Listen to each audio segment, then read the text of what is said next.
কোরবানির ঈদের পশুর চামড়া সংগ্রহ করে সেগুলোতে লবণ দিয়ে সংরক্ষণ করা হচ্ছে। শহরের গোয়ালজামট মোল্লাবাড়ি এলাকায় ইলিয়াস কসাই ও তার ভাই নিজ বাড়িতেই চামড়া ব্যবসা করে থাকেন। এবার তারা প্রায় 10,000 চামড়া সংরক্ষণ করেছে। তবে ঢাকার ব্যবসায়ীরা দাম নিয়ে কোনো কিছুই বলছে না দেখে দুশ্চিন্তা বাড়ছে তাদের।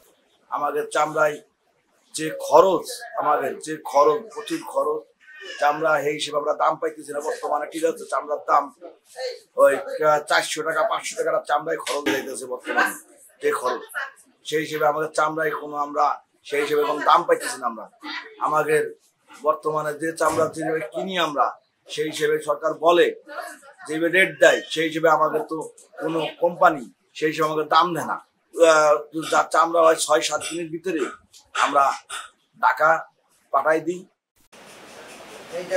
এবছর ছোট, মাঝারি ও বড় মাপের গরুর কাঁচা চামড়া 400 থেকে 800 টাকায় কেনা হচ্ছে। ছাগল ও খাসির চামড়া গড়ে 200 টাকা দাম। প্রাথমিক অবস্থায় লবণ দিয়ে কিছুদিন রাখলেও বেশি দিন রাখা সম্ভব হবে না।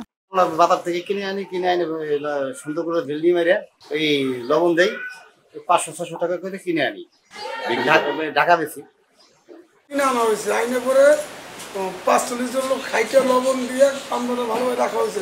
15 দিন পরে আবার চামড়াটা ভাঙতে হবে, ভাঙিয়ে আবার লবণ দিতে হবে, ভালো করে লবণ দিয়ে তারপরে ঢাকা পাঠাতে হবে।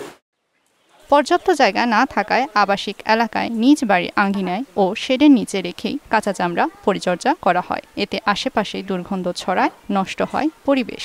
ওয়ালটন ফ্রিজ কিনে অনেকের মতো আপনিও হয়ে যেতে পারেন মিলেনিয়াল। সেরা পণ্যের সেরা অফার। এবার আমরা কাঁচামাল সংরক্ষণ করছি এবং আমাদের যেখান থেকে সরকার বা ডিসি জায়গা দেওয়ার কথা ছিল যে চামড়া লবণ দেওয়ার জন্য আলাদা জায়গা দিবে, তো তারা আমাদের দেয় নাই। এবার আমাদেরও মাল আমাদের বাসায় সংরক্ষণ করতে হয়েছে। অতএব সেই সূত্রে আমাদের পরিবেশ নষ্ট হইতেছে। এই মালটা প্রত্যেকবার যেরকম মনে করেন যে এরা বেচা কিনা একটা ঢল থাকে, বা পার্টি যারা আছে বা টেনারি যারা আছে তারা তো চামড়া নেওয়া প্রত্যেকবার এটাই থাকে। এবার তাদের কোনো দেখা সাক্ষাৎ পাইতেছি না। আমরা এবার চামড়াটা কোথায় বেচবো, এই বিষয়টা কি সরকার বা প্রশাসন দৃষ্টান্তমূলকভাবে দেখ।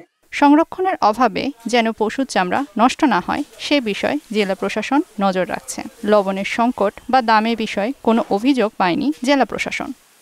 কোরবানির পরে যে চামড়া সংরক্ষণের বিষয়টি, এটা আমাদের জেলা প্রশাসন থেকে কঠোরভাবে মনিটর করা হচ্ছে এবং চামড়া যাতে নষ্ট না হয় মানসম্মতভাবে সংরক্ষণ করা যায় এবং সবাই যাতে প্রয়োজনীয় পরিমাণ লবণ পায় সে বিষয়টি আমরা নিশ্চিত করেছি। কোথাও লবণের সংকট হয়নি এবং দামেরও কোথাও অতিরিক্ত দামের কোনো অভিযোগ পাওয়া যায়নি।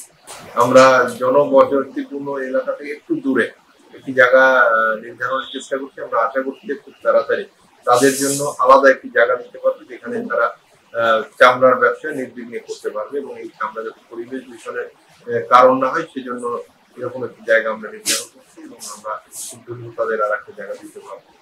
আমরা এবার ঢাকায় 7 দিনের আগে কোনো চামড়া প্রবেশ করতে না দেওয়ার কারণে আমরা চামড়া সংরক্ষণটা একটু বিশেষ মনিটর করা হচ্ছে এবং আমরা আশা করছি যে 2-3 দিনের মধ্যে সকল চামড়া ঢাকায় ঢুকে যাবে এবং গত বছরের চেয়ে এবার তারা অধিক মূল্যে চামড়া বিক্রি করবে।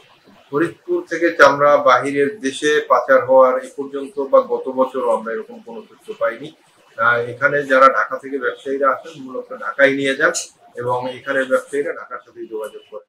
ঈদের 7 দিনের মধ্যে ঢাকায় চামড়া নেওয়া নিষেধ থাকে, তবে আগামী 2 থেকে 3 দিনের মধ্যে চামড়া বিক্রি শুরুর সম্ভাবনা রয়েছে।